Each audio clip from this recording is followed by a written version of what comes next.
Dominant Protector. Credit to the author. 3,851-60. Ang mga pangalan po na nandito ay galing sa mga name generator. Kaya kung meron man pagkakatulad sa mga pangalan ng totoong tao o lugar, ito ay tunay na hindi sinasadya. May error po sa pangalan ni Natalie at sa alias ni Terence. Pareho po kasi name nila, kaya di ko matrace lahat. Kaya Linford na lang po ilalagay ko para di na masyado malito. Sa mata ng sinumang mangangalakal, ang pagropong sa Southern Heaven Gate, isang makapangyarihang figure sa tumataas na Sky Pavilion, ay magdadala sa kanila ng malaking benepisyo. Maging si Melba ay may parehong ideya sa simula, ngunit pagkatapos na may isang taong lihim na nagmamasid sa gawin ng Southern Heaven Gate, agad niyang ibinasura ang ideya. Simple lang ang dahilan. Ang mga tao sa South Heaven Gate ay likas na sakam, o kahit na sakam na hindi nasusukat. Marahil pagkatapos na itali siya, maaari siyang kumita ng malaking tubo ng 10,000 espiritual na jade sa pamamagitan ng kanyang kapangyarihan, ngunit ang presyo ay hindi bababa sa 60% nito, o higit pa. Kahit na ang mga mangangalakal ay maaari pa rin kumita ng 40% ng mga kita, si Melba, bilang isang tagapamahala ng Hong Chamber of Commerce, ay palaging tumitingin sa tao kapag pumipili ng isang kasosyo sa negosyo, at hindi ang kita sa harap niya. Sa pamamagitan lamang ng pagpili ng tamang kasosyo, maaaring magkaroon ng pangmatagalang benepisyo. Kung hindi, kahit na pansamantalang nakakuha siya ng ilang panandaliang benepisyo, tiyak na ibabalik niya ito ng 10 beses o 100 beses sa hinaharap.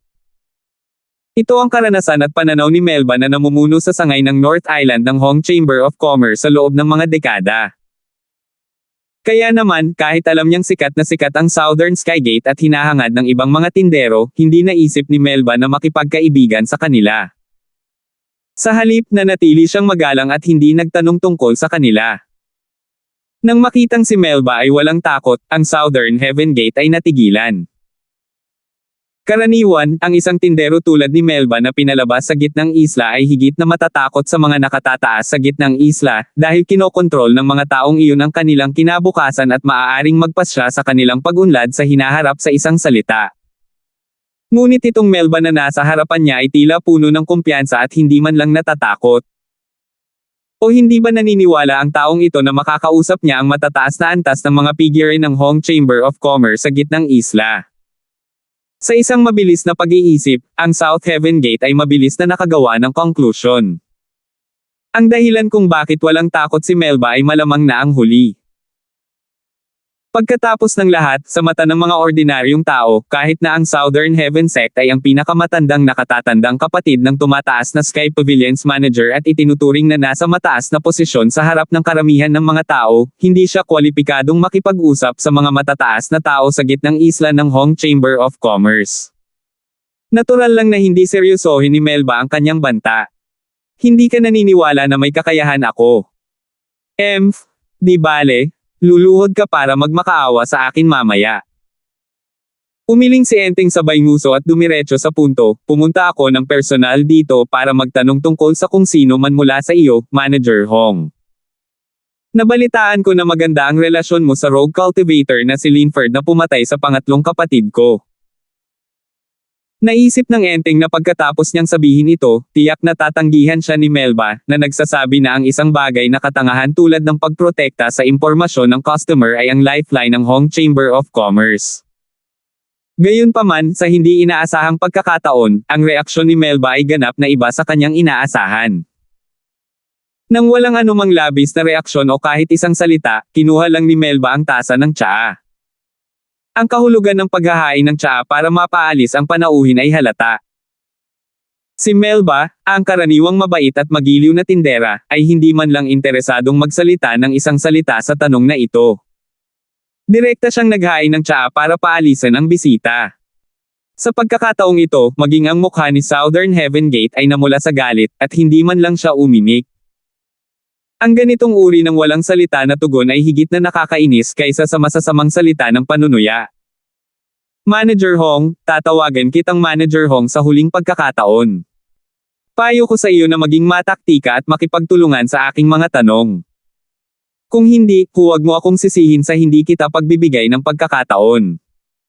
Sabi ng South Heaven Gate, pinipigilan ang kanyang galit. Bagamat nasa kanya ang lahat ng maasahan niya para sa paglalakbay na ito, hindi niya nais na tuluyang mahulog kay Melba kung walang espesyal na pangangailangan.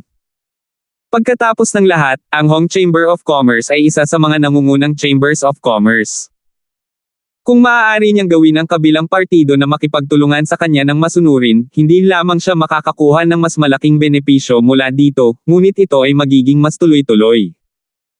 Sa makatuwid, ang layunin ng kanyang paglalakbay ngayon ay gamitin lamang ang pagkamatay ni Panyong bilang isang pagkakataon upang ipakita ang kanyang kapangyarihan kay Melba. Hindi niya talaga gustong maghanap ng gulo, at ayaw niyang tuluyang mahulog sa kabilang partido. Ayaw mo ng mukha. Napatingin sa kanya si Melba nang may pagtataka at pagkatapos ay sinabing may mahinang ngiti, hindi ba dapat itong matandang master ang nagsasabi niyan? Si Sir ay isang hindi inanyayang masamang bisita.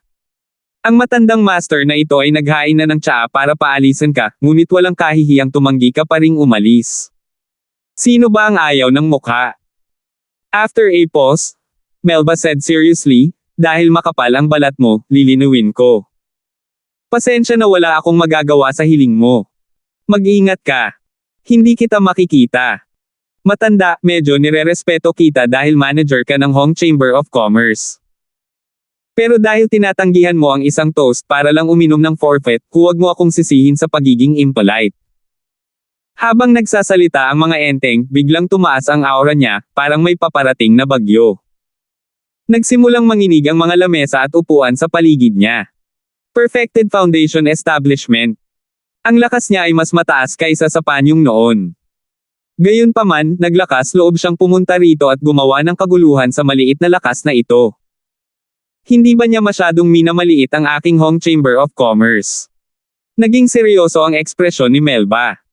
Hindi na kinailangan pa ni Melba na mag-utos. Sa sandaling inilabas ng Southern Heaven Gate ang kanyang aura, apat na aura na hindi mas mahina kaysa sa kanya, o mas malakas pa, ay nailok na siya sa lugar. Kung ang Southern Heavenly Gate ay patuloy na naging napakamangmang, walang duda na uulitin nila ang mga pagkakamali ni Panyong. Kahit na mas malakas siya kay Panyong, hindi siya magkakaroon ng magandang wakas. Kung siya, ang nakataas na nakatatandang kapatid na lalaki ng pavilion, ay itatapon sa bintana tulad ng kanyang nakababatang kapatid na lalaki, si Panyong, kung gayon ang kanyang mukha ay tuluyang mawawala. Sa oras na iyon, kahit na umupo siya sa mainit na posisyon, mahirap kumbansihin ang publiko. Baka maging katatawanan pa siya. Kung talagang gusto nilang lumaban, inamin ng Southern Heavenly Gate na wala silang lakas para harangin ang napakaraming guest masters ng Hong Chamber of Commerce. Kaya naman, nang makita nilang hindi maganda ang sitwasyon, dali-dali na lamang nilang magagamit ang trump card na maingat nilang inihanda nitong nakaraang 3 araw. Teka! Kung gusto mong atakihin itong Panginoon, ipinapayo ko sa iyo na basahin mo muna itong sulat. Biglang naglabas ng sulat ang South Heaven Gate sa kanyang dibdib at inihagis sa sahig. Bagamat hindi nagpakita ang apat na eksperto sa panauhin, hindi naging mahirap para sa kanila na basahin ng buong lakas ang nilalaman ng sulat. Gayunpaman, sa maikling panahon na kinailangan ng Southern Heaven Gate na itapon ang sulat, ang apat na makapangyarihang aura ay sabay-sabay na naglaho, na parang hindi sila lumitaw. Nagdilim ang mukha ni Melba sa unang pagkakataon matapos basahin ang sulat. Ang liham na ito ay tungkol sa pagkakakilanlan ni Linford. Ayon sa liham, ang South Heaven Gate sa kanyang harapan ay isang pangunahing customer na kinikilala ng buong Hong Chamber of Commerce, habang si Linford ay isang customer lamang na personal na kaibigan ni Melba. Malinaw kung alin ang mas mahalaga. Ang huling pangungusap ng liham ay hilingin kay Melba na walang pasubali na makipagtulungan sa kahilingan ng Southern Sky Gate. Kung hindi, kung ipipilit niyang gawin ang mga bagay sa kanyang sariling paraan at maging sanhi ng pagkalugi ng Hong Chamber of Commerce, siya ay mahigpit na iimbestigahan at paparusahan para sa malfeasance. 3,852. Kung ito ay isang liham mula sa isang ordinaryong tao sa punong tanggapan, ito ay higit na magpapasimangot kay Melba. Siya ay isang tindera at may buong awtoridad na pamahalaan ang lahat ng mga bagay ng Hong Chamber of Commerce sa North Island. Maging ang mga nakatataas sa gitnang isla ay hindi makapag-utos. Gayunpaman, ang problema ay ang taong pumirma sa liham ay may mahalagang pagkakakilanlan ng 4 na direksyon ng supervisor na envoy ng Hong Shadow Group. Sapat na ang kanyang awtoridad upang masubaybayan ang gawain ng lahat ng sangay ng Hong Chamber of Commerce, mula sa tindera hanggang sa mga manservant. Kapag siya ay kinasuhan ng malfeasance at mahigpit na inimbestigahan, kung gayon gaano man siya katapat at malinis na Melba, hindi maiiwasang matanggal siya ng isang layer ng balat, at maalis pa sa kanyang posisyon bilang branch manager, at ang kanyang mga dekada ng pagsusumikap ay masisira sa isang araw. Sa pagtingin sa malungkot at hindi magandang pagmumukha ni Melba, ang Southern Heaven Gate ay hindi maiwasang makaramdam ng pagsabog ng kasiyahan sa kanyang puso, at ang kanyang mukha ay nagpakita pa ng isang matagal nang nawawalang katangahan. Mula nang siya ang pumwesto sa tumatalo na senior steward ng pavilion, ang Southern Sky Gate ay palaging nananatiling poker face, lalo na hindi naghahayag ng anumang mababaw na ekspresyon na magiging dahilan upang tingnan sila ng iba. Pero ngayon, hindi niya maiwasang ma-proud. Dehado na siya simula nang pumasok siya sa silid, ngunit ngayong naipakita na niya ang kanyang trompeta, nabaliktad agad ang sitwasyon. Hindi lamang si Melba, ang mayabang na matandang lalaki, ang nagulat, maging ang 4 na mailap na bisitang masters ay natakot din sa katahimikan. Ang 4 na supervisor ng Hong Ying Group ay isang nakakatakot na karakter sa Hong Chamber of Commerce. Hindi lamang si Melba, isang normal na tindera ng sangay, ang natatakot sa kanya, ngunit maging ang mga eksperto sa panauhin, na may mataas na antas ng kalayaan, ay kailangang umatras sa kanyang harapan. Pangalawa sa industriya ang honorary guest ng Hong Chamber of Commerce. Kahit na ang 4 na direksyong supervisor na ito ay walang kapangyarihan na pangasiwaan ang mga eksperto sa honorary guest sa pangalan, kung i-record niya ito at iuulat ito sa mga nakatataas, mahirap sabihin kung maaari nilang ipagpatuloy ang posisyon ng honorary guest sa hinaharap. Ang 4 na bisitang masters na nagbabantay sa sangay ng North Island ay kadalasang maaaring malayo at mababa ang tingin sa sinuman sa North Island. Gayunpaman, pagdating sa kanilang sariling kapakanan, wala silang ibang pagpipilian kundi ang manahimik. Ano man ang antas ng lakas nila, ang mga magsasaka ay palaging ang pinakamakatotohanang grupo ng mga tao. Ano sa tingin mo, matandang lalaki? Maaari mo bang sabihin sa akin ang background ng Associate Linford ngayon? Wala akong pasensya na sayangin ang oras ko sa iyo. Sa ilalim ng gulat na mga tingin ng mga tao sa paligid, ang South Heaven Gate ay umupo sa isang armchair sa gitna na parang walang ibang tao sa paligid. Nag-cruise ang kanyang mga paa ng maluwag, na parang ang lahat ay nasa ilalim ng kanyang kontrol. Tumingin ang Southern Heaven Gate sa walang laman na teapot sa tabi niya at ngumuso sa katulong sa pintuan, bilasan mo akong ihain ng tsaa. Wala ka man lang kasing discerning eye.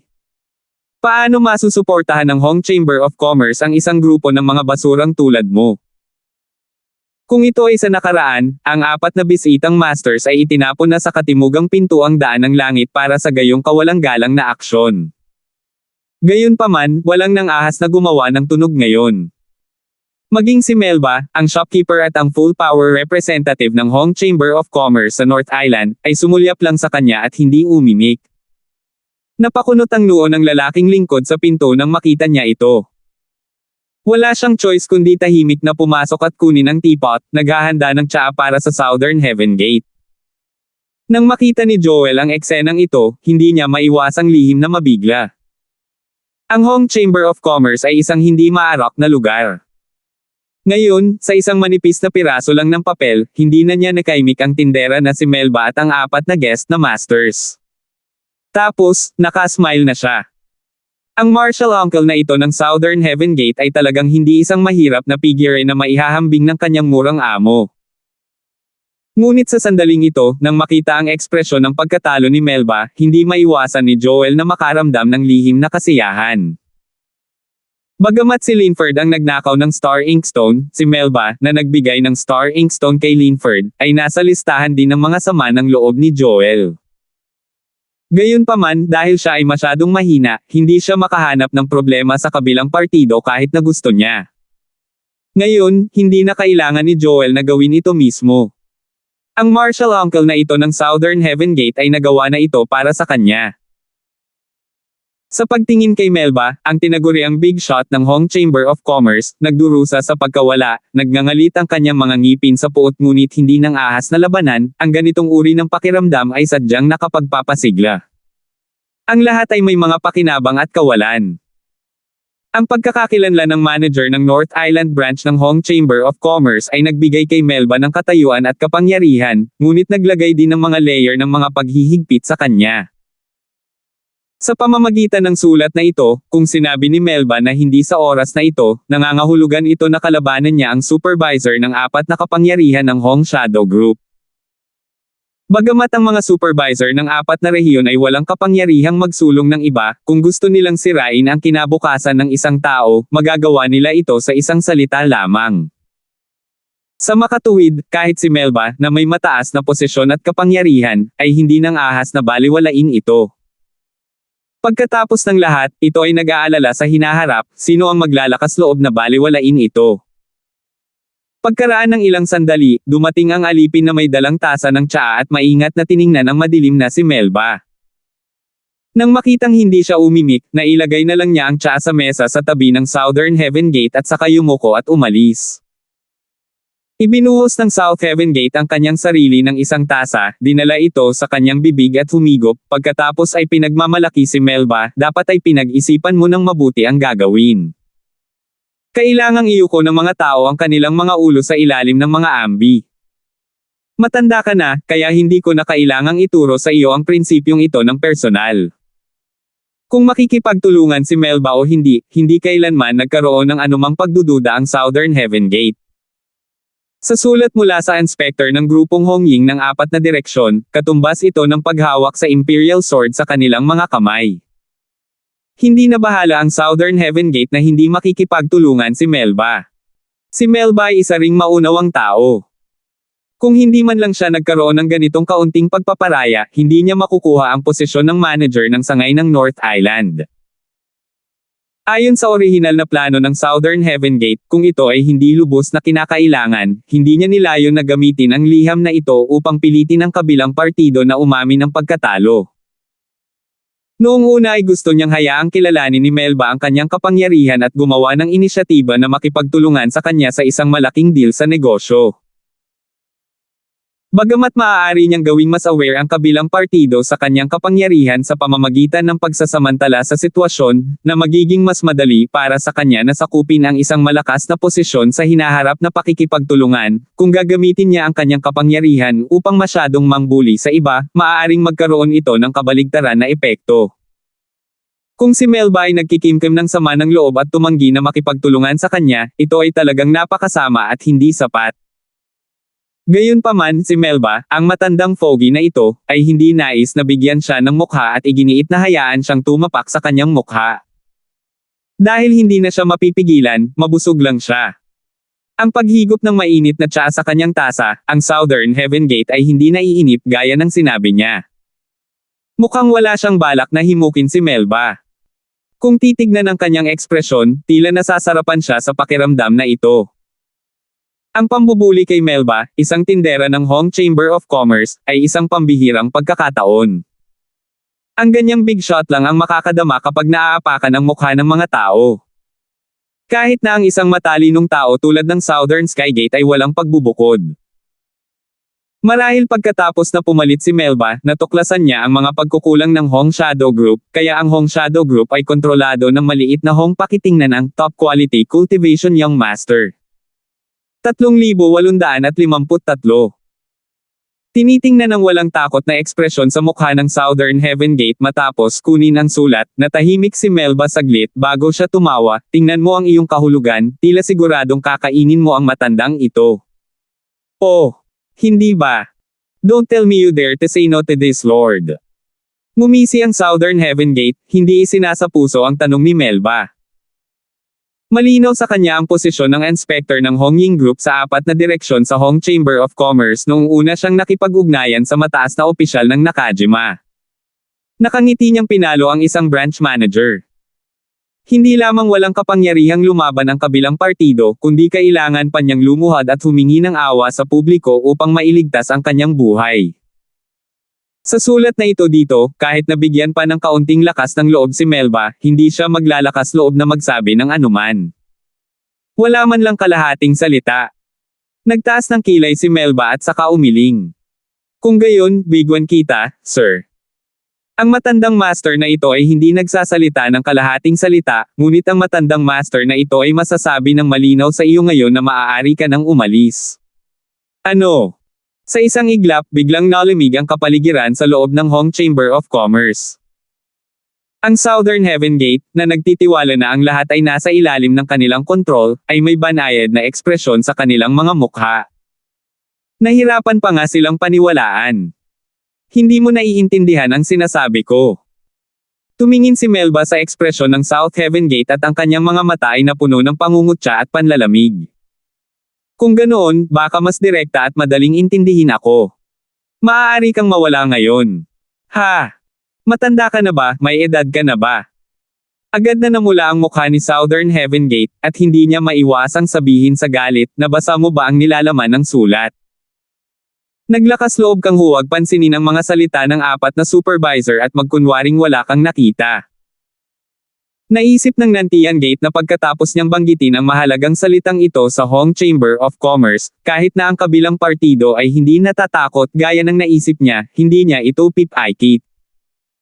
Gayunpaman, nang marinig ni Melba ang kanyang mga salita, tumingin pa rin siya sa kanya na para bang nakatingin siya sa isang tulala. Sinabi niya ng walang pakialam, natural na nakita ng matandang master na ito ang sinabi niya, ngunit ano? Bilang tagapamahala ng sangay ng North Island, mayroon akong ganap na autoridad na gumawa ng mga desisyon para sa anumang usapin ng Hong Chamber of Commerce sa North Island. Sa palagay mo ba ay kayang kontrolin ako ng isang four-way supervisor? F***sake. Natulala ang Southern Heaven Gate. Kahit na siya ay karaniwang may karanasan at masinop, hindi niya maiwasang magmura sa sandaling ito. Kahit na ang ibang mga tao ng Hong Chamber of Commerce, kasama ang apat na mailap na bisitang masters, ay malinaw na naramdaman na huminto ang kanilang mga aura. Halatang natulala sila. Walang mali sa loika ni Melba. Ang apat na supervisor ng tinatawag na Hong Shadow Group ay may kapangyarihan lamang na subaybayan ang apat na sangay, ngunit wala silang direktang karapatan sa pamumuno. Kaya sa teorya, kung may gustong gawin si Melba, ang tagapamahala ng sangay ng North Island, hindi ito makontrol ng apat na supervisor na ito. Gayunpaman, kahit na hindi siya makontrol ng kabilang partido, maaari pa rin niyang patayin ang kanyang kinabukasan. Kung talagang nasaktan niya siya, tiyak na hindi kakayanin ni Melba ang kahihinatnan. Kahit na ang pinakamababang antas na manservant ng Hong Chamber of Commerce ay malinaw na nakikita ang kaunting stake na ito. Paanong hindi ito nakita ni Melba, ang matandang tindera na nagbabantay sa sangay ng North Island sa loob ng maraming dekada? Gayunpaman, ginawa pa rin niya ito. Ito ay talagang hindi maintindihan. Hindi kaya ang manager na si Hong ay wala man lang ganitong kaunting taktika. Para lang kay Linford, mapusok siya at sasalungat sa isang supervisor ng apat na sulok. Ito ay masyadong hindi makatwiran. Dahil dito ka na nananatili at hindi umaalis, parang hindi ka nagagawa ng soft approach at gugustuhin mong gawin ang hard approach. Nanatiling pareho ang ekspresyon ni Melba habang dinampot muli ang kanyang tasa ng tsaa at nakangiting sinabi, apat na pinarangalan na panauhin, maaari mo bang ipadala ang dalawang masamang bisitang ito para sa akin? Nang marinig ito, parehong nagbago ang ekspresyon ng Southern Heaven Gate at Joel. Pagkatapos nilang mag-react, nagbanta kaagad ang Southern Heaven Gate, na baliw na ang matandang ito. Gusto kong makita kung sino pa ang magagalit sa matandang ito. Sa mata ng Southern Heaven Gate, kahit na nasaroon ang isip si Melba at hindi isinasapuso ang banta ng mga supervisor ng apat na rehiyon, ang iba, kabilang ang apat na bisitang masters, ay hindi mababaliw sa kanya. Huwag kalimutan na ang mga magsasaka ay palaging ang pinaka-praktikal na grupo ng mga tao pagdating sa kanilang sariling mga interes. Sa hindi inaasahang pagkakataon, pagkatapos ng maikling paghinto, ang apat na malalakas na aura ay muling bumalot sa kanyang ulo ng walang pag-aalinlangan. Malinaw na ang apat na guest expert na ito ay nakapili na sa pagitan ng Melba at ng Southern Heaven Gate. Sabay-sabay na sumulpot ang apat at hindi na binigyan ng pagkakataon si Nantian Gate na lumaban at magsalita. Agad nilang pinalibutan siya at si Joel, at itinapon sila sa labas ng bintana ng ikalawang palapag ng walang sabi-sabi, tulad ng kung paano sila makitungo kay Panyong noong nakaraan. Dahil hindi ito ang araw ng pagbubukas ng panloob na kalye, walang masyadong tao sa kalye. Gayunpaman, ang biglaang paglitaw ng dalawang buhay na tao, ang isa sa kanila ay isang makapangyarihan at mahalagang figure tulad ng Southern Skygate, ang naging sanhi ng kaguluhan sa Market Street. Dahil itinuro at tinutuya ng karamihan, hindi lang napahiya ang big shot na ito mula sa Southern Heaven Gate, kahit isang maliit na karakter na tulad ni Joel ay naramdaman na nawala ang lahat ng kanyang mukha at nahihiya siyang harapin ang sinuman. Sa pagkakataong ito, masasabing naranasan na nilang dalawa ang nararamdaman ni Panyong. Ang pinagkaiba lang ay nag-iisa si Panyong, habang silang dalawa ay bumuo ng team para ipahiya ang sarili nila.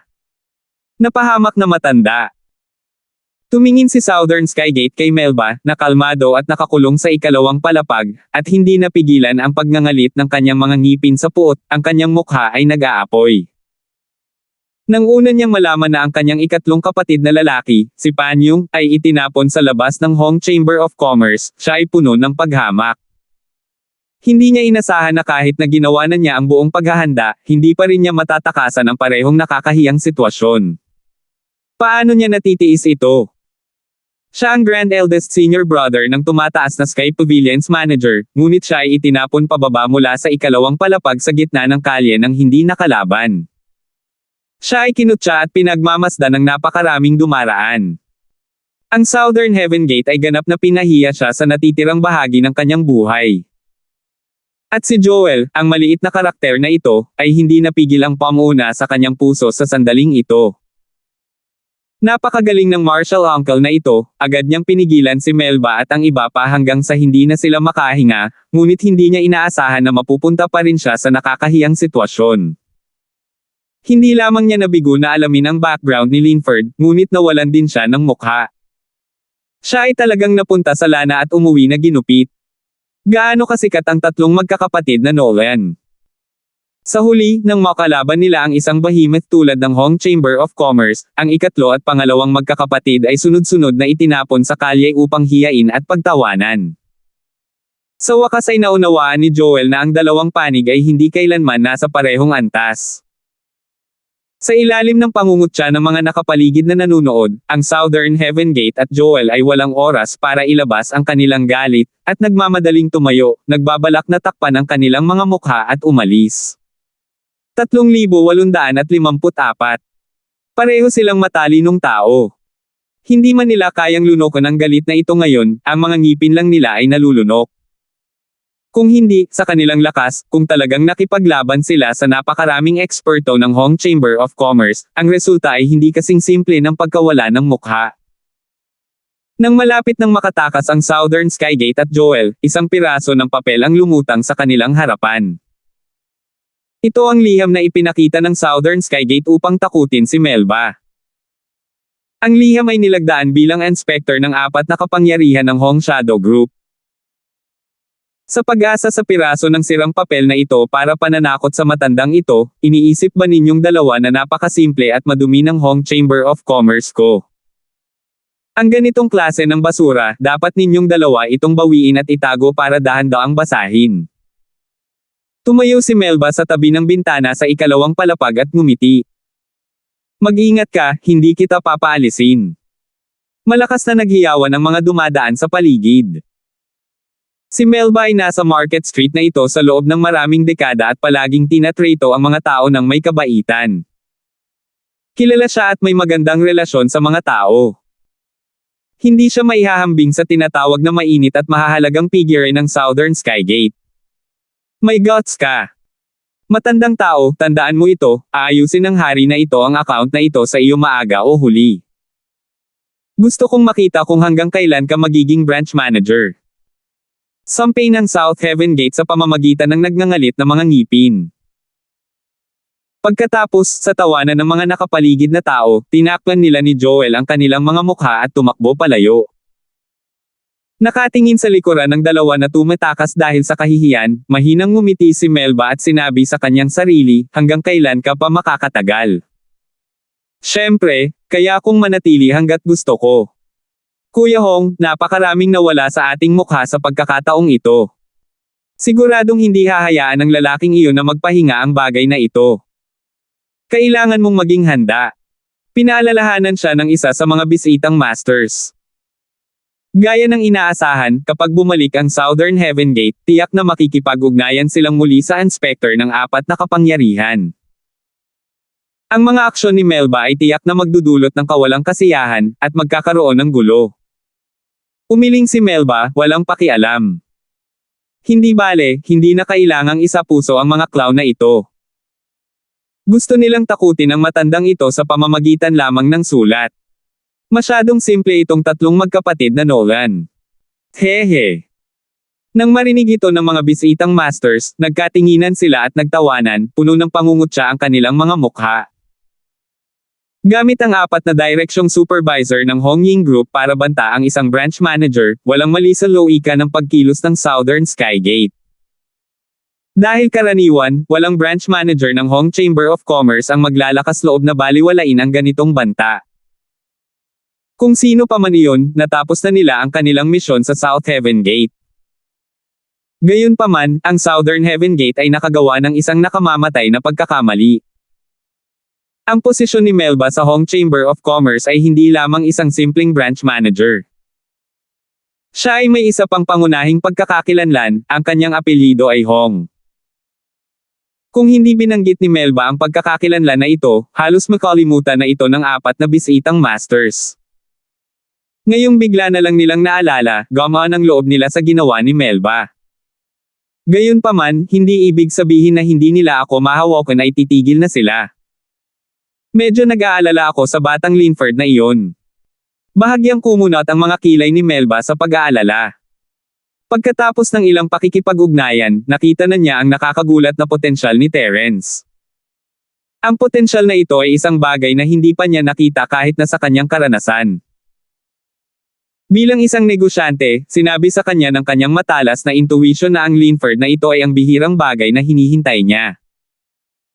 Kung palalampasan niya ang pagkakataong ito, baka hindi na siya magkakaroon ng ganitong pagkakataon sa buhay niya. Alam na alam ni Melba na kahit paano sinubukan ng Southern Heaven Gate na pukawin ang inspector ng Hong Shadow Group ng apat na kapangyarihan, hindi talaga nila siya kayang bantayin. Gayunpaman, iba si Linford. Kahit na kaya niyang talunin si Joel at gamitin ang hindi alam ngunit nakakagulat na pagpatay na hakbang na iyon upang agad na patayin si Panyong, isang Picklate Foundation establishment expert, ang kanyang potensyal ay malayo pa sa pag-unlad, at ang kanyang lakas ay mahina pa rin. Kung sinamantala ng Southern Skygate ang pagkakataong ito para pasabugin ang bagay at pilitin ang mga nakatataas sa tumataas na pavilion na ipilit ang Law Enforcement Hall, na pinipilit silang hukayin si Linford, mahirap sabihin kung ano ang mangyayari sa kanya. Kung tutuusin, sa lakas niya ngayon, hindi niya kinaya ang anumang unos. Sa ganitong sitwasyon, kahit na gustong tulungan ni Melba si Terence, wala siyang magagawa.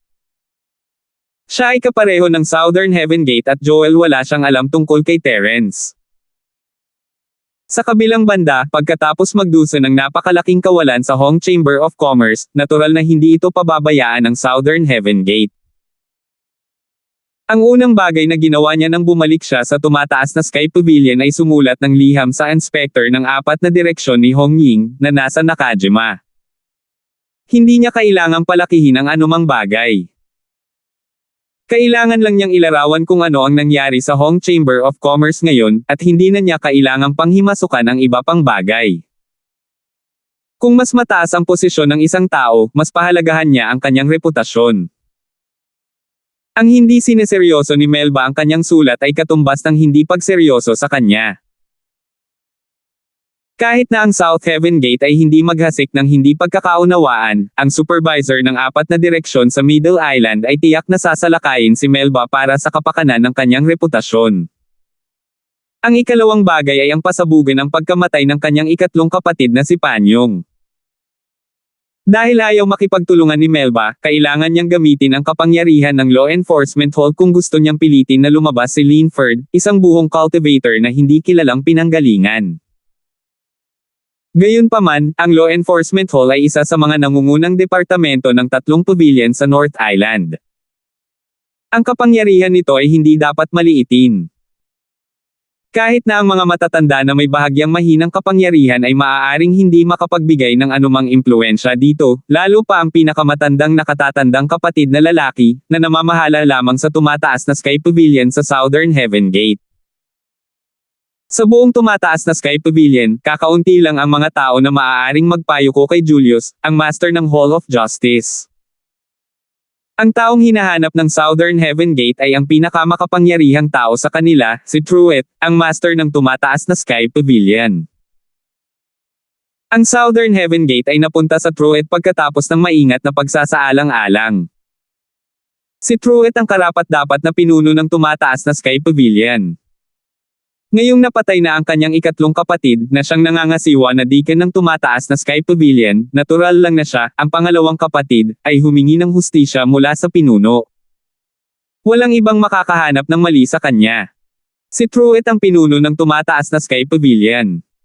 Siya ay isang napakalaking shot na nakatayo sa tuktok ng pyramid sa North Island.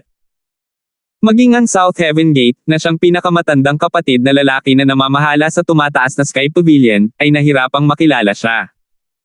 Sa kabutihang palad, hindi siya naging pinakamatandang nakatatandang kapatid ng tumataas na Sky Pavilion ng walang kabuluhan. Dahil sa kanyang posisyon, madalas siyang nakikipag-ugnayan sa mga matataas na antas na ito. Bagamat hindi sila gaanong nag-uusap, pagkaraan ng mahabang panahon, mas marami o hindi gaanong naiintindihan niya ang mga pattern ng mga paggalaw ng mahahalagang figure na ito. Si Truett ay bihirang lumabas sa gabi. Gayunpaman, kung ang isa ay pumunta sa tirahan ng kanyang Pavilion Master's Cave upang maghanap ng isang tao dahil dito, tiyak na makikita nila siya na walang dala, dahil siya ay karaniwang nasa tirahan ng Trunat.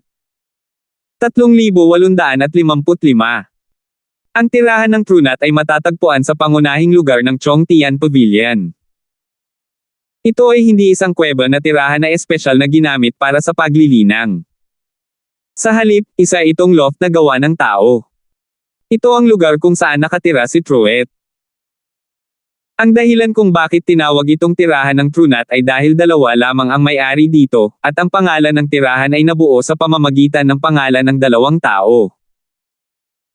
Ang karakter na True ay kinuha mula sa Truett, habang ang karakter na Nat ay natural na kinuha mula sa pinakamatandang Miss, ang Natalie. Bagamat mahigpit ang seguridad, nagawa pa rin ng Southern Heaven Gate na gamitin ang kanilang pagkakakilanlan bilang ang pinakamatandang nakatatandang kapatid ng tumataas na tagapamahala ng Sky Pavilion upang matagumpay na makapasok sa tirahan ng Trunat. Sa oras na ito, si Truett ay personal na nagtuturo sa Natalie kung paano linangin. Ang makatanggap ng personal na patnubay ni Truett, isang nangungunang tao, ay isang pagpapala na hindi makakamit sa ilang mga buhay sa mata ng sinumang magsasaka.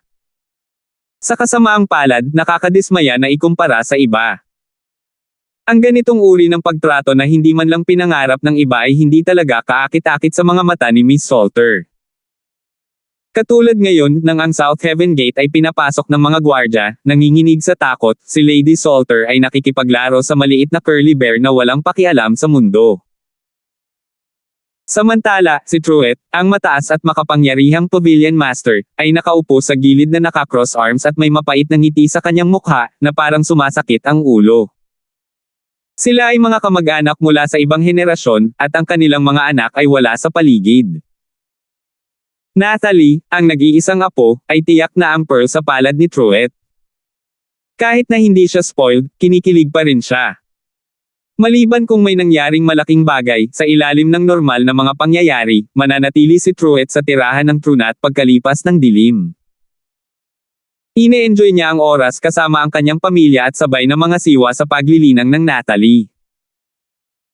Gayunpaman, ang nagpasakit sa ulo ng Pavilion Master na ito ay kahit na ang Natalie ay napakatalino, hindi siya kailanman naging interesado sa cultivation.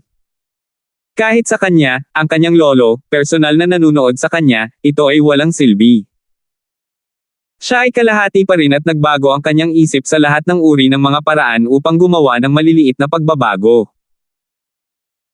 Kung hindi, kung gusto talaga ng Ginang Salter na pagbutihin ang sarili, sa kanyang mahusay na talento at personal na patnubay ni Truett, siya sana ay naging isang natatanging figure ng bagong henerasyon sa tumataas na Sky Pavilion.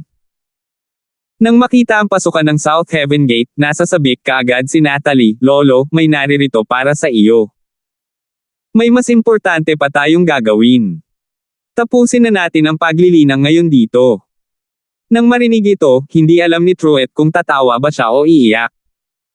"Tumigil ka nga dito. Little Natalie, hindi ka pa opisyal na nagsimulang magtanim ngayon, hindi ba? Hindi ako makapaniwalang masasabi mo iyan. Hehe." Kaibig-ibig na inilabas ni Natalie ang kanyang dila, at maging ang maliit na curly bear sa tabi niya ay nagmukhang mukha.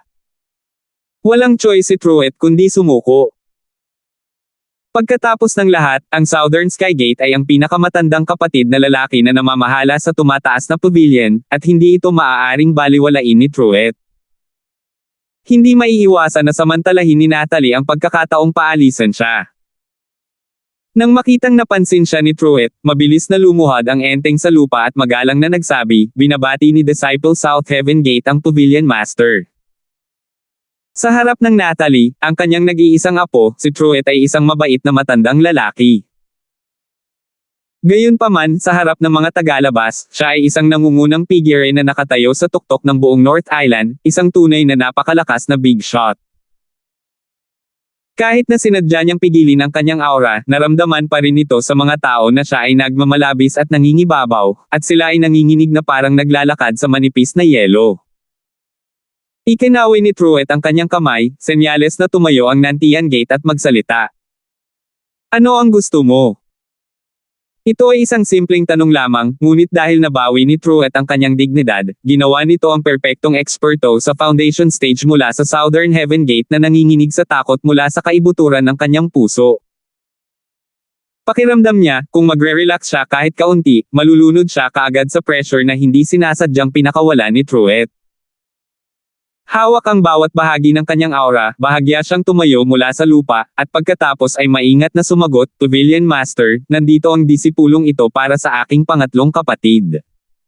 Panyong. Bahagyang tumaas ang kilay ni Truett.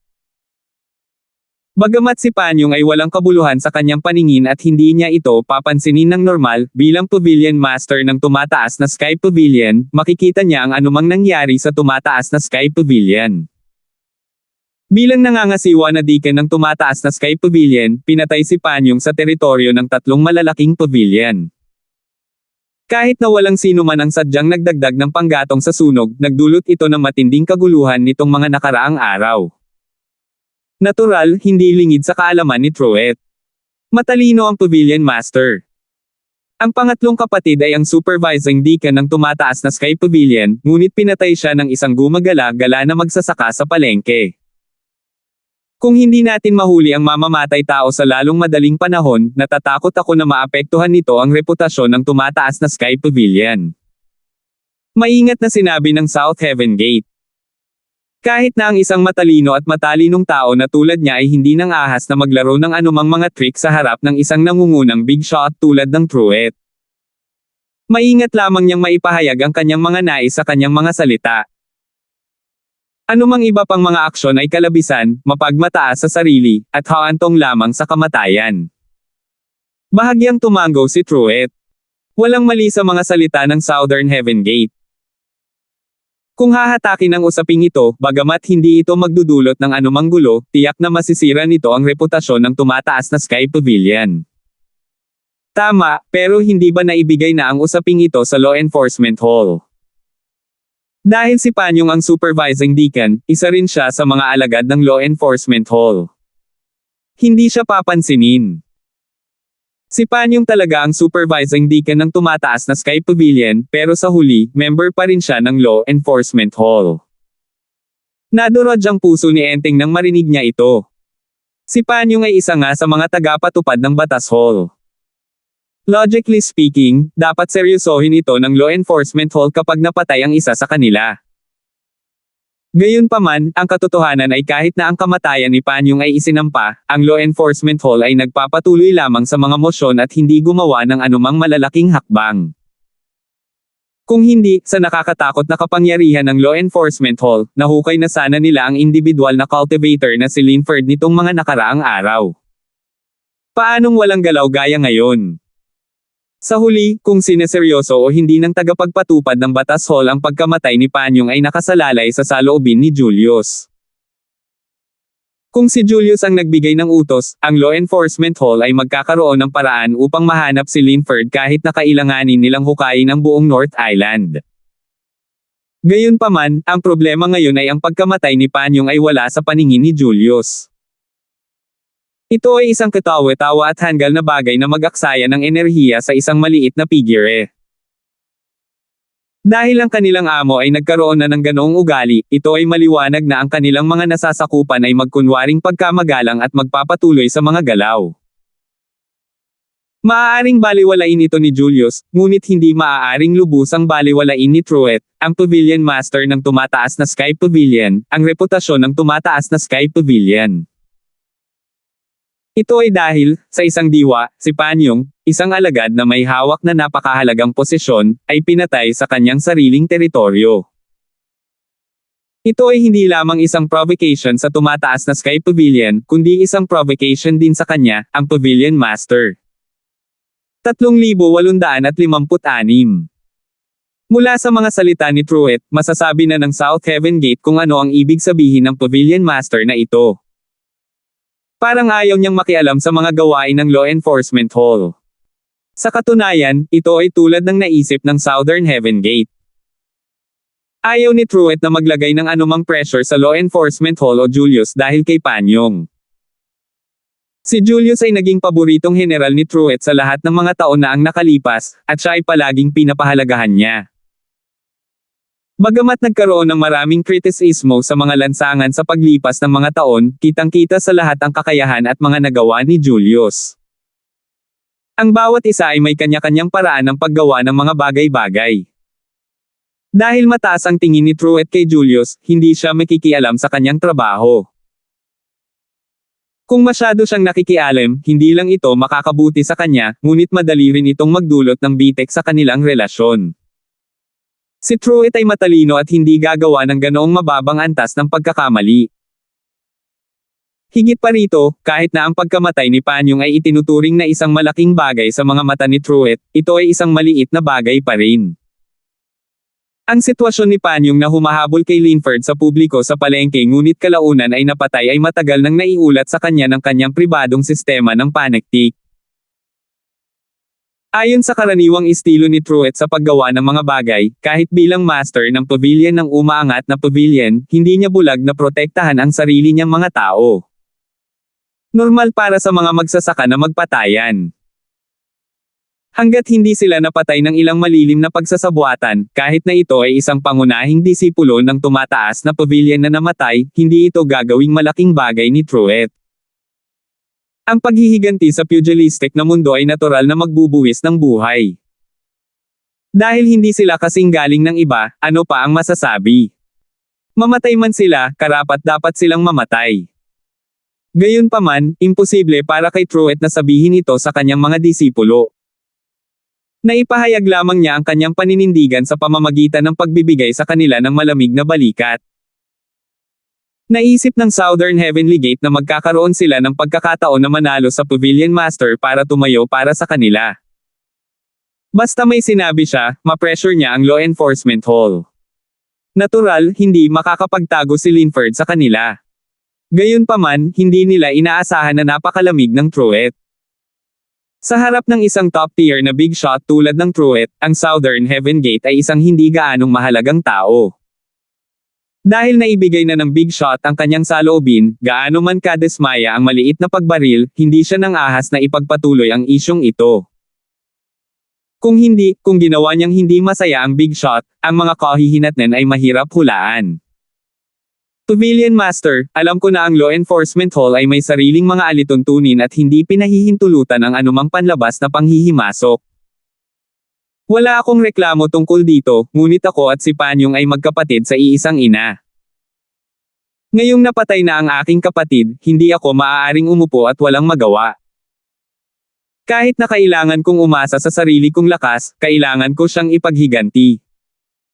Sabi ng South Heaven Gate na may luha sa kanyang mga mata. Ang pagpapahayag na ito ng mainit na dugo at katapatan ay natural na isang gawa. Gayunpaman, ang South Heaven Gate ay hindi natatakot na makita ni Truett, dahil kahit na ito ay peking pagmamahal at katapatan, ang nilalaman ng mga salitang ito ay totoo. Hindi alintana kung ito ay para sa reputasyon ng tatlong magkakapatid na Nolan o upang bigyan ang panganay na kapatid na si Andrew ng isang kasiya siyang paliwanag. Sa kasalukuyang sitwasyon ng Southern Heavenly Gate, kailangan nilang hanapin si Linford at ipaghiganti ang ikatlong kapatid, si Panyong. Mabuti na lang at mayroon kang ganoong ambisyon. Walang pakialam na tumango si Truett, ngunit hindi nagsalita. Ayon sa dating ugali ni Truett, anuman ang kanyang katayuan, palagi niyang pinupuri ang mga lalaking mainit ang ulo at tapat. Gayunpaman, napakalamig ng kanyang kinikilos ngayon. Halata na nakita niya ang mapagpanggap na pag-iisip ng Southern Heaven Gate. Namula ang mukha ni Enteng sa kahihiyan. Sa kabutihang palad, siya ay isang matalinong tao, kaya't nagawa niyang manatiling kalmado at nagpatuloy. Pavilion Master, si Joel, isang inner sect disciple ng umaangat na Sky Pavilion, ay nasaksihan sa sarili niyang mga mata na ang taong pumatay sa aking pangatlong kapatid na lalaki, si Panyong, ay isang rogue cultivator na tinawag ang kanyang sarili na Linford. Ang tanging taong nakakaalam ng background ng buhong cultivator na ito ay si Melba, ang manager ng Hong Chamber of Commerce. Linford. Si Natalie, na nakikipaglaro sa maliit na curly bear, ay biglang nagpanteng ang kanyang tenga nang marinig niya ang pamilyar na salitang ito. Bagamat hindi sinabi ni Terence sa kanya na siya si Linford, at palaging inosente at walang muwang si Natalie, hindi naman siya tanga. Madaling alamin ang relasyon ni Terence at Linford mula sa hiniling ni Terence sa kanya noong nakaraang pagkakataon. Kahit na naghihinala siya na hindi nakilala ni Joel si Terence sa harap niya, nahulaan niya ang pangkalahatang sitwasyon. Hindi niya lang ito itinuro. Pinatay ni Linford si Panyong. Matapos pakinggan ang mga salita ng Southern Skygate, hindi mapigilan ni Natalie na matigilan. Dahil siya ay nasa ilalim ng pangangasiwa ni Truett sa mga araw na ito, ang mga chismis na kumakalat sa labas ng mundo ay hindi nakarating sa kanyang pandinig. Nang marinig niya ang balitang ito, hindi niya maiwasang matigilan. Si Natalie ay hindi masyadong malakas, ngunit naimpluwensyahan na siya mula pa noong bata pa siya. Alam niya ang lakas ng isang nangangasiwa na deacon ng tumataas na Sky Pavilion tulad ng likod ng kanyang kamay. Siya ay hindi bababa sa tuktok ng huling yugto ng pagtatatag ng foundation. Paano siya napatay ng kanyang junior brother? Napukaw ang pagkamausisan ni Natalie. Wala siyang pakialam sa buhay o kamatayan ni Panyong. Kung ikukumpara, mas malapit siya kay Terence, ang kanyang junior brother. Natural, papanig siya kay Terence. Matagal nang hinahanap ni Panyong at Joel ang Linford na ito, at dahil pinupuntirya nilang dalawa ang kanilang Terence junior brother, hindi sila magiging maganda. Siguradong ang matandang iyon, si Panyong, ang nagtulak sa kanya ng sobrang layo, kaya kailangan siyang patayin ng kanyang junior brother. Noong una ay hindi interesado si Natalie sa pag-uusap ng kanyang lolo at Southern Heaven Gate, ngunit puno na siya ng lakas. Gusto niyang makakuha ng ilang impormasyon para sa kanyang junior brother na si Terence, para makapaghanda siya para sa anumang bagay ng maaga, kung sakaling maguluhan si Terence. Melba. Saglit na nag-isip si Truett, pagkatapos ay tumingin sa Southern Heavenly Gate at sinabing, pinuntahan mo siya. Nang makita ang pambihirang interes ni Truett, nabuhayan ang diwa ng South Heaven Gate. Matalino ang Pavilion Master. Ayon sa pagkakaalam ko, itong tindera na si Hong ay hindi lamang may malapit na relasyon sa pangalawang Linford, ngunit siya rin ay nagdaragdag ng gatong sa apoy sa likod ng alitan ni pangalawa Linford at sa pangatlong kapatid kong si Panyong. Hinanap ko ngayon si Manager Hong para tanungin ang pagkakakilanlan ni Linford, pero hindi lang siya tumanggi na makipagtulungan, inutusan pa niya ang ilang guest na masters na paalisin ako. Hindi niya iginagalang ang aming tumataas na Sky Pavilion. Kung ito ay matitiis, hindi ito matitiis. Pavilion Master, bigyan mo ako ng hustisya. Sa pagtatapos ng kanyang talumpati, ang South Heaven Gate ay napuno na ng matuwid na galit. Sa pagkakataong ito, hindi ito gawa. Nang maisip niya kung paano siya itinapon mula sa ikalawang palapag ng kalye, hindi maiwasang mag-init ang mukha niya sa kahihiyan. Para sa kanya, ang pinakamatandang nakatatandang kapatid na lalaki na manager ng tumataas na Sky Pavilion, ito ay isang hindi malilimutang kahihiyan. Kung hindi siya naghiganti dito, hindi siya lalaki. 3,857. Dahil walang intensyon si Truett na i-pressure ang law enforcement hall, kung gusto ng Southern Heaven Gate na hanapin si Linford, may bailing lang nila ang atensyon kay Melba. Kung maaari nilang hikayatin si Truett na ipitin si Melba, hindi lamang nila malalaman ang background ni Linford, ngunit maaari rin nilang ilabas ang kanilang galit para sa kanilang sarili. Pinapatay nito ang dalawang ibon gamit ang isang bato. Bagamat ang sitwasyon sa Hong Chamber of Commerce ngayon ay ganap na wala sa kanyang inaasahan si Melba, ang matandang fogey na iyon, ay walang pakialam sa liham na personal na isinulat ng 4 na direksyon na supervisor ng Hong Shadow Group mula sa punto ng view ng Southern Heaven Gate, gaano man kalakas ang loob ni Melba, hanggat si Truett ay walang pagpipilian kundi siya ay tumahimik, at gusto niyang magsalita si Truett ngunit handa siyang magsalita. Nilaan ang bote ni Truett. Kahit na ang isang makapangyarihang dragon ay hindi kayang sugpuin ang isang lokal na ahas. Bukod dito, sa harap ni Truett, ang nangungunang boss ng North Island, kahit na si Melba ay isang manager ng Hong Chamber of Commerce, malayo siya sa pagiging isang makapangyarihang dragon. Hindi man lang siya maituturing na ahas. Sa karamihan, isa lang siyang uod. Sinasabi mo na si Melba ang nasa likod nito. May ebidensya ka ba? Tanong ni Truett na medyo nakasimangot. Sa totoo lang, siya at si Melba ay parehong nangungunang boss sa North Island. Ang isa ay pangalawa sa wala, at ang isa ay ang tagapagsalita ng Hong Chamber of Commerce sa North Island. Hindi lang sila nagkaroon ng maraming collaboration sa mga opisyal, pero medyo maganda rin ang personal na relasyon ng dalawa. Gayunpaman, sa kaalaman ni Truett, si Melba ay palaging mabait at mabait sa iba. Kilalang kilala siya, kaya paano siya makakapagdagdag ng panggatong sa apoy sa bagay na ito? Sa pag-uulat sa Pavilion Master, bago ma-accident ang ikatlong kapatid ng disipulong ito, itinapon siya ng mga tauhan ni Melba pababa mula sa ikalawang palapag ng Hong Chamber of Commerce dahil sa usapin ni Linford. Bukod dito, noong araw na nakipag-away ang ikatlong kapatid kay Linford, sinadya niyang itago si Linford sa Hong Chamber of Commerce ng Stage Commerce nitong maagang 2 oras. Ang pangatlong kapatid ng disipulo, na nasa tuktok ng Yumaong Foundation Stage, sa isang galaw pagkatapos umalis sa Hong Chamber of Commerce, maraming saksi sa bagay na ito, kaya ang disipulong ito ay hindi nang ahas na magsinungaling o magtago ng anuman, mangyaring mag-imbestiga. Muling lumuhad ang South Heaven Gate at yumuko. Ang agarang pagpatay ni Terence kay Panyong ay walang kinalaman kay Melba, ngunit sa pananaw ng ibang tao, natural para kay Terence na itapon ang palanggana ng maruming tubig na ito kay Melba. Kung hindi, sino ang maniniwala na ang isang peak lamang ng maagang foundation stage ay maaaring pumatay sa isang peak ng late foundation stage sa isang galaw? Marahil ang Hong Chamber of Commerce lamang, na nakakalap ng hindi mabilang na mga kayamanan, ang makakagawa nito. Marahil ay mayroon silang isang uri ng isang beses na gamit na kayamanan na maaaring agad na pumatay ng isang eksperto sa tuktok ng huling yugto ng pagtatatag ng foundation. Hindi pa banggitin na si Terence ay nanatili sa Chamber of Commerce ng isang buong 2 oras. Ito ay sapat na oras para sa kanya upang gawin ang anumang bagay at magiging mahirap na hindi maghinala sa kanya. Tiningnan ni Truett ng malalim ang Southern Sky Gate, na nakaluhod sa lupa, at ang kanyang ekspresyon ay agad na naging seryoso. Ang ganitong uri ng bagay na maaaring malaman sa isang simpleng tanong, ang Southern Sky Gate ay tiyak na hindi maglalakas loob na itago ito sa kanya. Sa kasong ito, hindi makatakas ang Hong Chamber of Commerce, lalo na si Melba, sa pananagutan ng pagkamatay ni Panyong. Pagkatapos ng ilang sandali ng katahimikan, sa wakas ay nagsalita si Truett, "Sige, tatanungin ko si Melba tungkol dito."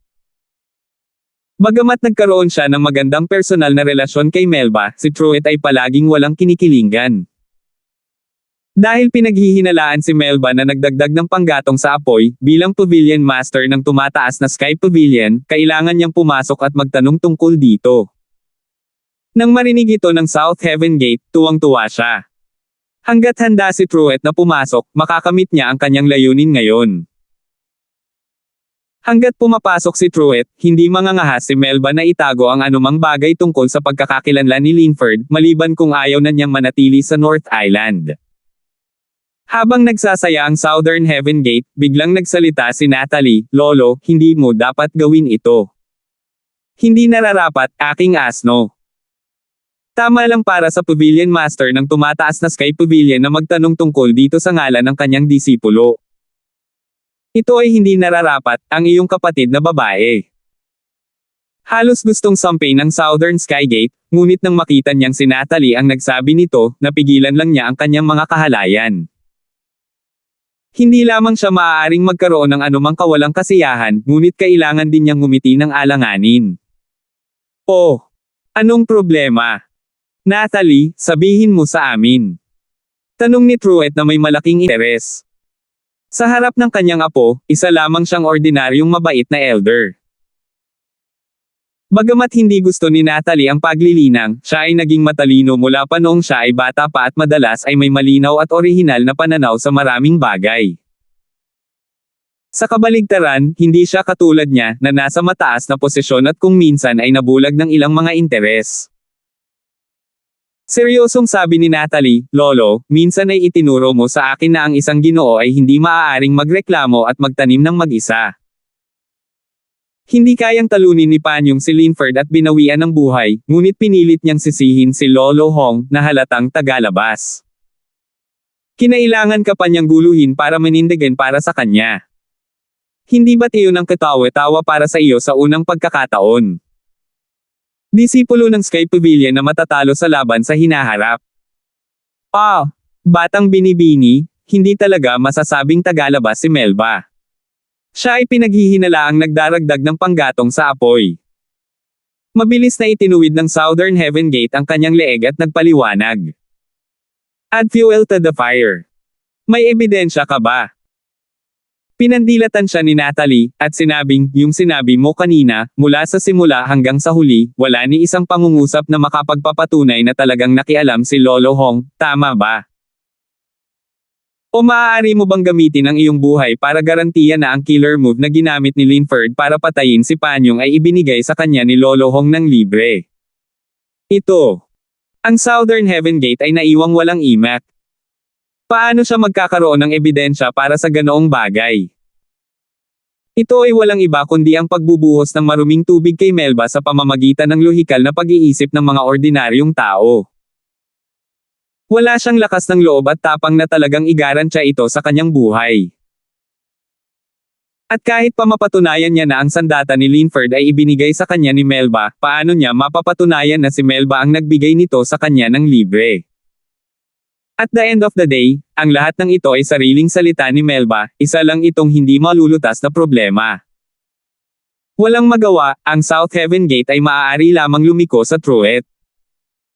Wala siyang paraan para pabulaanan ang mga salita ni Natalie. Kahit kaya niya, hindi siya maglalakas loob. Paano kung may sama ng loob itong si Miss Salter? Kung ang dalagang ito ay magsasabi ng ilang masamang bagay sa harap ng kanyang lolo, ang kinabukasan ng Southern Heaven Gate ay masisira. Paano kung siya ang panganay na nakatatandang kapatid ng manager ng tumataas na Sky Pavilion? Madali siyang mapabagsak ni Truett sa lupa sa isang pag-iisip. Sa kabutihang palad, natuwa ang Southern Heaven Gate na ito ay sariling opinyon lamang ng Ginang Salter. Bilang Pavilion Master ng tumataas na Sky Pavilion, ang unang konsiderasyon ni Truett ay tubo. Hindi siya kasing muwang ng babaeng ito. Gayunpaman, ang mga sumunod na salita ni Truett ay nagpalaglag ng panga sa Southern Heaven Gate. 3,858. Pero, may gusto pa ring sabihin ang Southern Heaven Gate, ngunit kinawayan ni Truett ang kanyang kamay at pinutol siya. "Kung tutuusin, masyadong sensitibo pa rin ang aking pagkakakilanlan. Kung ang isang tao na may lihim na motibo ay nag-iisip na ang tatlong pavilion ay hindi nasisiyahan sa Hong Chamber of Commerce, ang epekto ay magiging mahusay. Hindi ito dahilan. Para sa isang taong tulad ni Truett, anuman ang kanyang ginawa ay mabibigyang kahulugan ng mga taong may iba't ibang kahulugan. Kung pakikinggan niya ang mga salita ng Southern Heaven Gate at padalos-dalos na tinanong si Melba tungkol dito, ito ay madaling mapagkakamalang hindi kasiyahan sa Hong Chamber of Commerce. Gaya ng sinabi ng Natalie, maliban kung ang South Heaven Gate ay makakapagbigay ng tiyak na ebidensya, ang trueth ay hindi madaling magpakita. Lolo, tama na naman ako. Bawal makialam ang 3 pavilion sa negosyo ng Chamber of Commerce sa palengke. Hindi ka pwedeng manguna at labagin ang mga patakaran. Tsaka, napakabait ni Lolo Hong sa apo mo, at binigyan pa niya ako ng barley. Paano mo mahihirapan si Lolo Hong dahil lang sa one-sided na salita ng ilang tao? Pagmamalaki ni Shangguan Natalie. Oo. Little Natalie pa rin ang nakikitang malinaw. Humalaklak si Truett. Sa pagtingin sa mag-asawang lolo at apo na umaalingaw-ngaw sa isa't isa, lalo na matapos mapansin ang malalim na tingin sa mga mata ni Truett, sa wakas ay napagtanto ng Southern Heaven Gate na hindi talaga nilayon ng Pavilion Master na pumasok at magtanong tungkol sa bagay na ito. Siya ay naglalagay lamang ng isang aksyon para sa kanya. Naghinala pa ang enteng na si Truett ay lihim na nagturo kay Natalie ng mga salitang ito sa harap niya. Kung hindi, paano siya mapabulaanan ni Natalie, isang inosenteng babae, nang walang kamali-mali at tumama sa ulo. Hindi niya alam na umaarte si Truett, ngunit hindi pa niya tinuruan si Natalie na makipaglaro sa kanya. Sa totoo lang, kahit si Truett mismo ay hindi inaasahan na tatayo si Natalie at sasabihin ito. Hindi maiwasan ni Truett na makaramdam ng panghihinayang. Bagamat mukhang inosente at walang muwang ang kanyang apo sa unang tingin, napakatalino nito at may mataas na antas ng pangunawa. Siya ay napakabilis din at maaaring ituring na isang mahusay na talento para sa paglilinang. Sa kasamaang palad, siya ay hindi motibasyon at hindi nagustuhan ang nakakainip na paglilinang. Ano ang maaari niyang gawin tungkol dito? Dahil sinabi na ni Truett sa ganitong paraan, alam ng Southern Heaven Gate na magiging walang saysay na manatili pa rito, at maaari pa silang magkaroon ng pagkasuklam sa panganay na si Miss. Nakayuko lamang sila at lumuhad ng may paggalang, kung gayon, aalis na ang alagad na ito. Bahagyang tumango si Truett at hindi na tumingin sa kanya, hinayaan ng Southern Heavenly Gate na umalis. Sa pagtingin sa likod ng South Heaven Gate, inilabas ni Natalie ang kanyang dila at sinabing, Lolo, napakasama ng taong ito. Gusto niya talagang harapin mo si Lolo Hong. Masama talaga ang intensyon niya. Hehe, malamang may natutunan siyang leksyon sa Lolo Hong mo, kaya gusto niyang gamitin ang kamay ng matandang ito para matikman ng Lolo Hong mo ang kapangyarihan niya. Nakangiting umiling si Truett. Kahit na ang mga tao sa Southern Heaven Gate ay tuso at tuso, sila ay hindi pa rin sanay na maglaro ng anumang mga trick sa harap ng isang top-tier na big shot na tulad niya.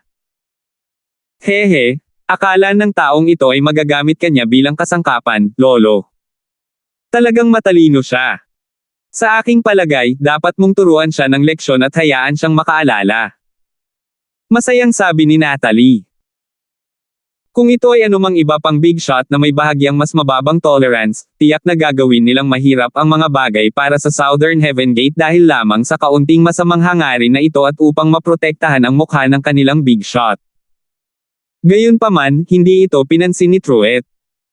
Sa kanyang antas, mayroon na siyang sariling hanay ng mga plano at hindi magagalit sa gayong maliit na bagay.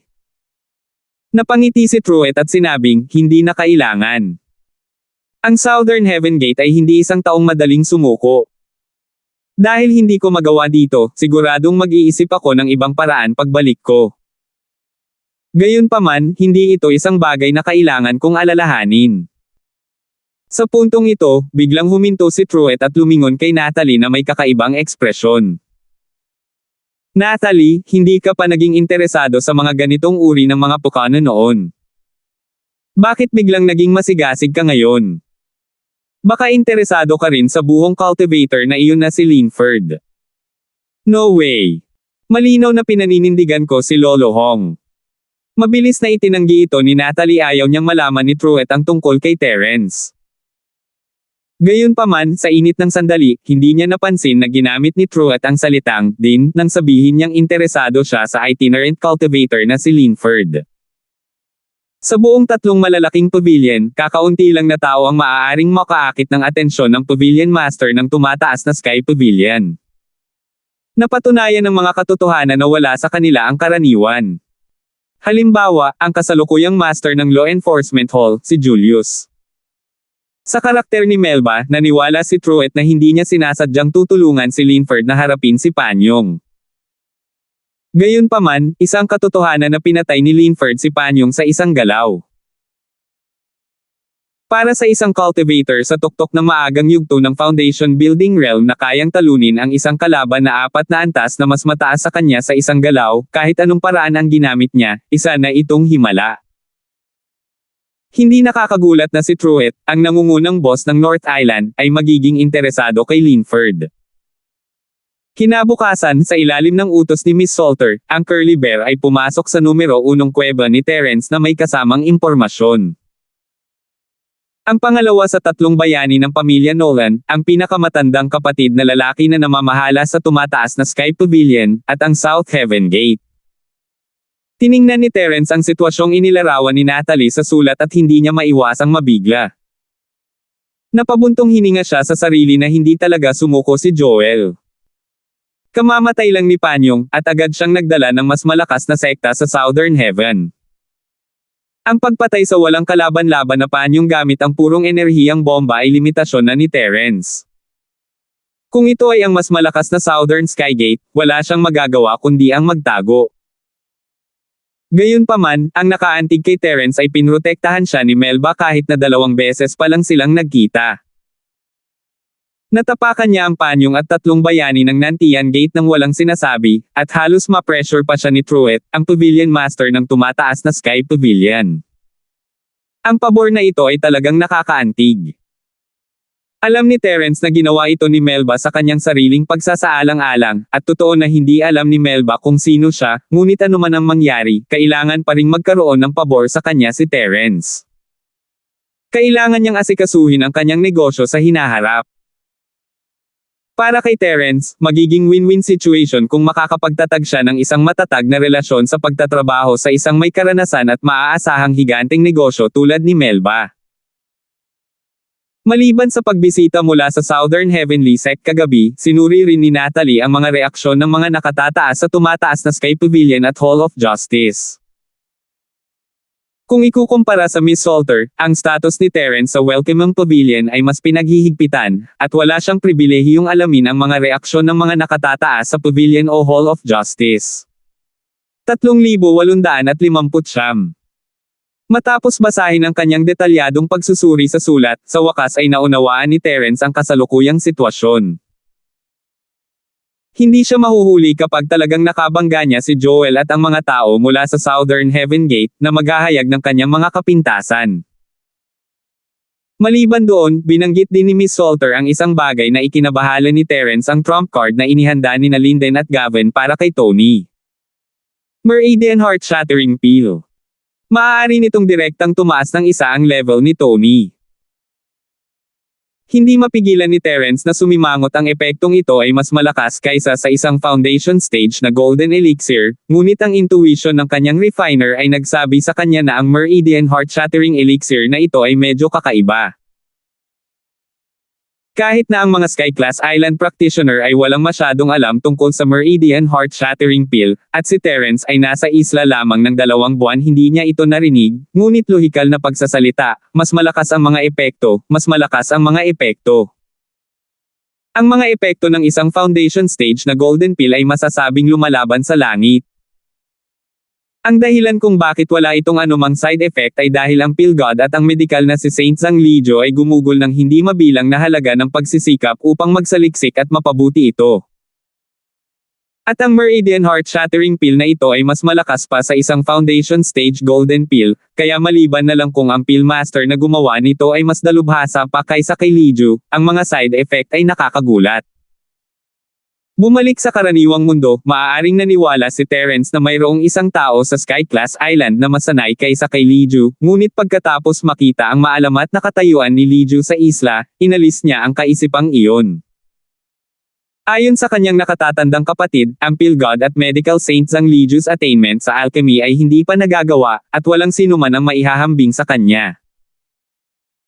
Kung hindi, paano siya, isang nagsasaka lamang mula sa secular na mundo na walang background, maging isang top tier na big shot sa sky class na Middle Island kung saan maraming mga masters.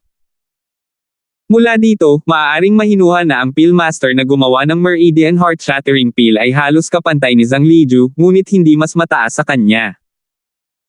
Mukhang gagamit ang grupong ito ng anumang paraan para makabawi sa kanya. I wonder if Tony know the side effects of this. Umiling si Terence, hindi makapagsalita.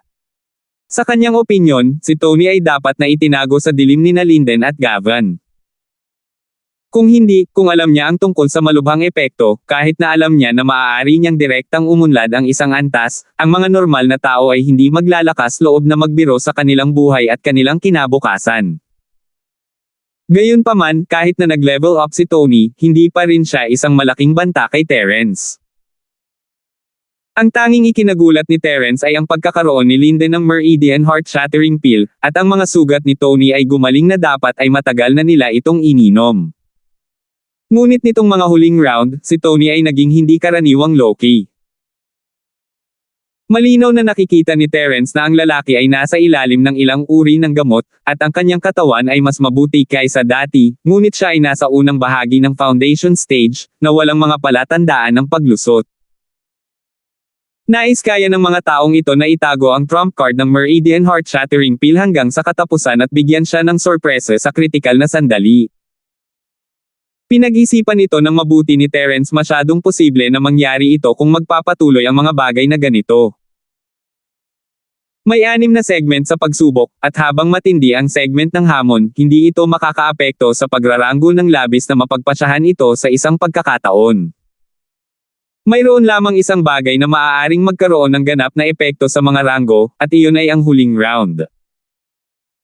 Bagamat may hula si Terence, kailangan pa rin niyang paalalahanan si Randolph at si Hernan para sa kaligtasan. Nais niyang maging handa ang mga ito sa pag-iisip upang hindi na nila harapin si Tony, na nasa tuktok ng unang bahagi ng foundation stage, at magdusa ng malaking pagkawala. Maingat niyang pinaalis si Curly Bear, iniiwasan ang mga mata at tenga ng karamihan. Pagbalik niya sa kuweba, nalaman niyang nagkakagulo ang kuweba sa ibaba.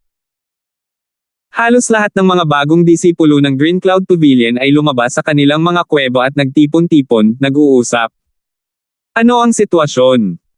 Maaari bang ipahayag nila ang ilang mga bagong patakaran para sa bagong dating pagsusuri? Naguguluhan na tanong ni Terence. Ito ang unang pagkakataon sa loob ng 2 buwan na nakakita siya ng ganito kasiglang lugar. Hindi lamang nag-iingay si Tony at ang iba pa, ngunit si Randolph at tila kasama rin sa kanila si Hernan.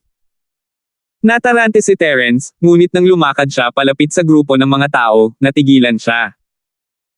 May isang babae sa mga bagong disipulo, at siya ay isang magandang babae. Babae. 2 buwan na ang nakalipas mula noong dumating siya sa Sky Class Island, at ito ang pangalawang babae na nakita niya, hindi, strictly speaking, ito ang una. Cute at inosente si Natalie, ngunit higit sa lahat ay babae pa rin siya, at walang aura ng isang mature na babae. Ngunit ang isang ito sa harap niya. Pagkatapos ng 2 buwang pagsasanib, maging si Terence, na bago sa secular na mundo, ay nagkaroon ng pangkalahatang pag-unawa sa Sky Class Island. Sa ilalim ng normal na mga pangyayari, maliban sa exception tulad ng Natalie, ang mga babaeng practitioner ng Sky Class 5 Islands ay karaniwang nakakonsentre sa West Island. Ito ay isang hindi nakasulat na panuntunan kapag gumagamit ng teleportation formation. Ito rin ang panloob na panuntunan ng mga katutubong tribo ng paglilinang. Maliban kung ito ang ikalawa o ikatlong henerasyon ng mga magsasaka mula sa bawat isla, sa pangkalahatan ay walang mga exception. Ito rin ay humantong sa mga lugar ng pagtitipon ng mga magsasaka tulad ng North Island, kung saan malakas ang yang at mahina ang yin, na lubhang hindi balanse. Ang Welcome Pavilion ay higit pa. Kung hindi dahil kay Natalie, ang pinakamatandang miss, na paminsan-minsan ay pumupunta rito upang ipakita ang kanyang mukha, hindi makikita ng mga bagong dating ang sinumang babae dito sa buong taon. Ang pagpipigil sa sarili ng mga magsasaka ay malayo sa mga ordinaryong tao. Sa katunayan, napakagaan ng tingin ng maraming tao sa kasiyahan sa pagitan ng mga lalaki at babae. Sa normal na kalagayan, hindi nila iisipin ang mga babae. Gayunpaman, karamihan sa mga magsasaka ay mga normal na tao pa rin. Ang pagkahumaling ng opposite sex ay isang likas na ugali. Sabi nga sa kasabihan, sa mahabang panahon na kasama mo ang isang grupo ng mga lalaki, kahit nakakita ka ng baboy, iisipin mo pa rin na maganda ito. Hindi banggitin, ang taong nagpakita sa harap ng lahat ay isang buhay na babae, at siya ay maituturing na isang kagandahan. Gayunpaman, bakit narito ang gayong babae? Hindi maiwasan ni Terence na magtaka nang tumakbo ang kanyang mapait na senior na si Randolph, at si Hernan ay sumiksik sa kanyang tagiliran. Hindi napigilan ni Terence na magtanong, ano ang nangyayari? Baka dinala siya ng babae ng pamilya para maglaro. Ito ang pinakakaraniwang haka-haka. Kung wala siya rito upang maglaro tulad ng Natalie, maaari ba siyang maging isang bagong disipulo ng malugod na bagong pavilion? Ang tatlong pavilion ng North Island ay hindi karaniwang kumukuha ng mga babaeng disipulo, at kahit na gawin nila, hindi nila ito gagawin ngayon. 2 months na ang batch ng mga newbies ni Terence, ano kaya kung sasali sila ngayon? 3,806 na po. Higit sa lahat, malinaw na nakikita ni Terence na ang lakas ng babaeng ito ay nasa tuktok ng unang bahagi ng foundation stage.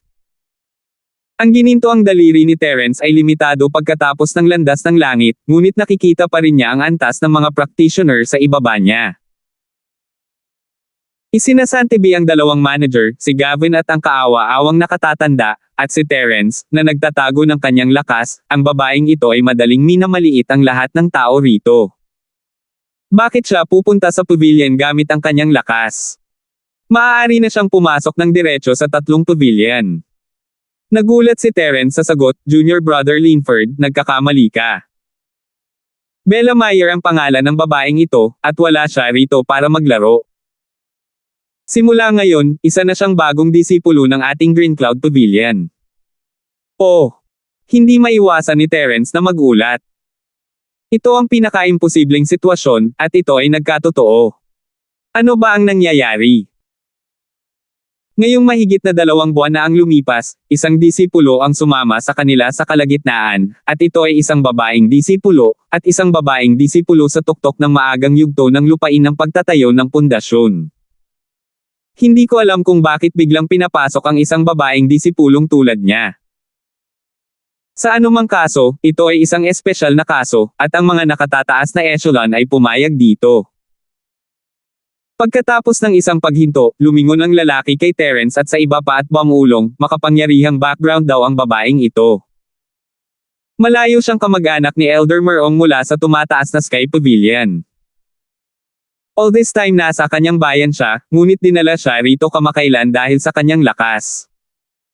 Hindi sinagot ni Terence ang kanyang tanong, ngunit mas nalilito. Dahil siya ang junior ng nakatatandang Merong ng tumataas na Sky Pavilion, kahit na siya ay isang malayong kamag-anak, siya ay maituturing na isang tunay na magsasaka ng ikalawa o ikatlong henerasyon.